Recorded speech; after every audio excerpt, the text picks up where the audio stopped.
Shut up and sit down.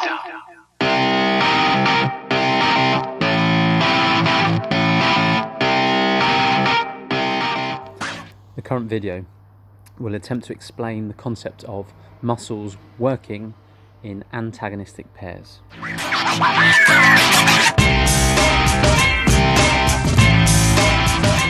Now, the way it will do it is by relating antagonistic pairs to the story of Batman. So just in case you know the story of Batman, Batman is the hero. He has lots of films about him. He is the main guy. He wins battles. He makes stuff happen. Meanwhile, he has his adversary called the Joker, and they have epic battles together. He's also got a little helper, a sidekick called Robin, who helps him out. He assists. And if there's a battle that needs to be won, Robin helps him out. Him and Robin work together. He's not the main guy. Meanwhile, he has his Batmobile, which is really stable, and it gives him stability. It allows him to do what he needs to do in his battle.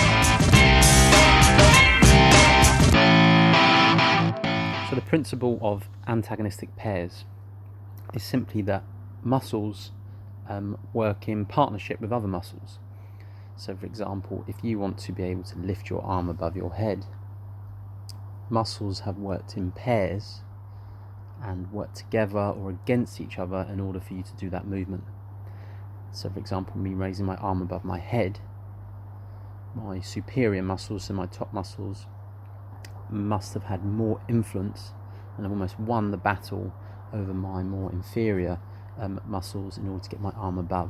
So how have they worked in partnership together?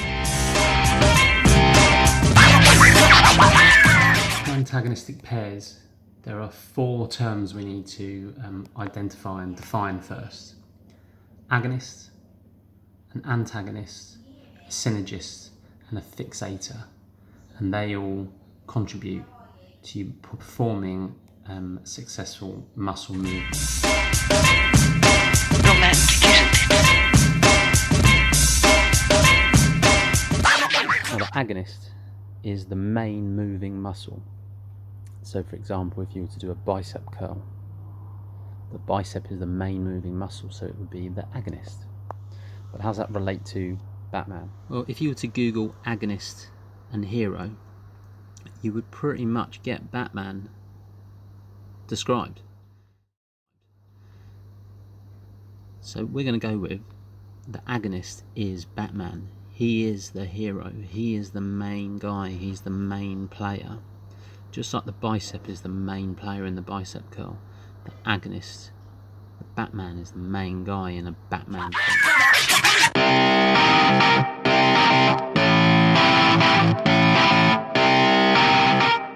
The antagonist is the muscle that must relax in order for the agonist to perform its job.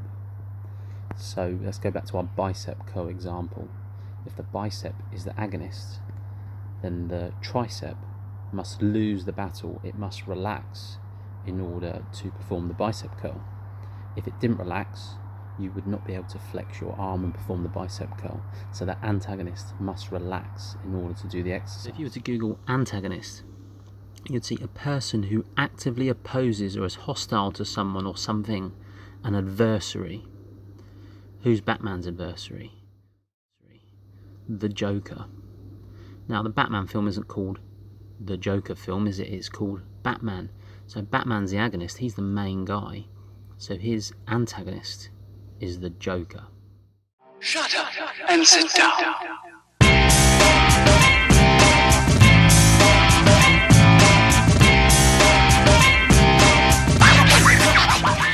Synergists are supporting muscles.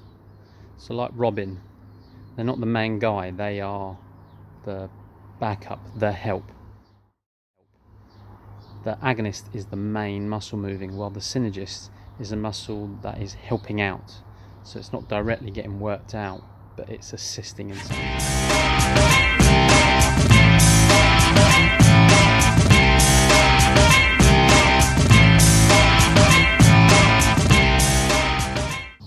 Fixator muscles are stability muscles. So they fix a joint for you in order for you to perform an exercise. Shut up and sit down.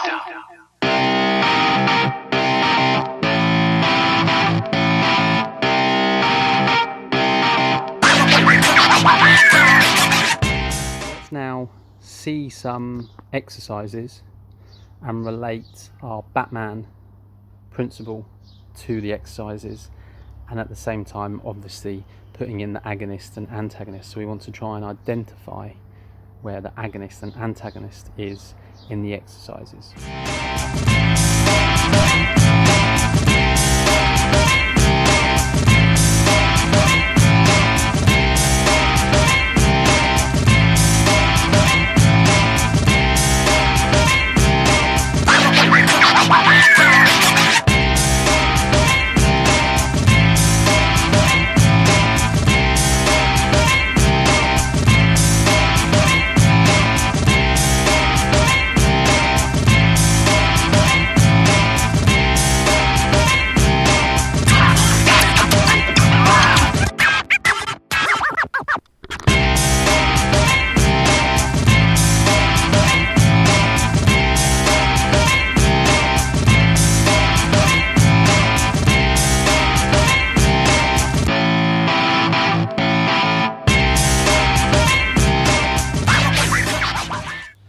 Now, the majority of those exercises you saw are isolation exercises, so they're fairly easy to identify the agonist and antagonist.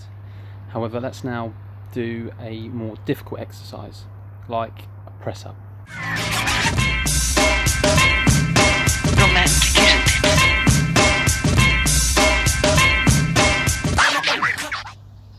So, in the press up, clearly the triceps are an agonist, and the biceps have to relax in order for you to do the exercise, so they must be an antagonist. But are they the only muscles getting worked? What about my pectorals?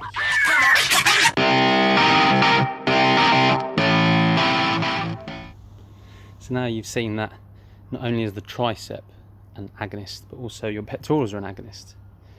But additionally to that, I don't know if anyone's ever done a lot of press-ups, but you actually get quite sore shoulders as well.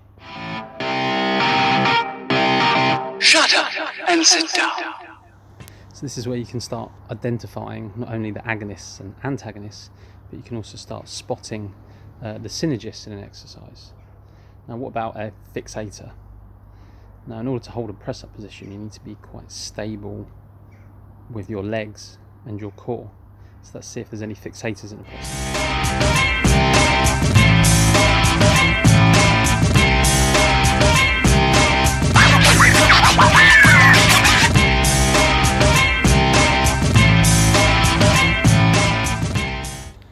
You can see there that the press-up is an amazing exercise to prescribe someone to be fit and to have good muscle tone. So say for example you prescribe someone the tricep extension exercise, and then you saw from the video that you're only really working your triceps. Meanwhile, if you chose something like a press-up exercise, you've created two agonists, so your tricep and your pectorals.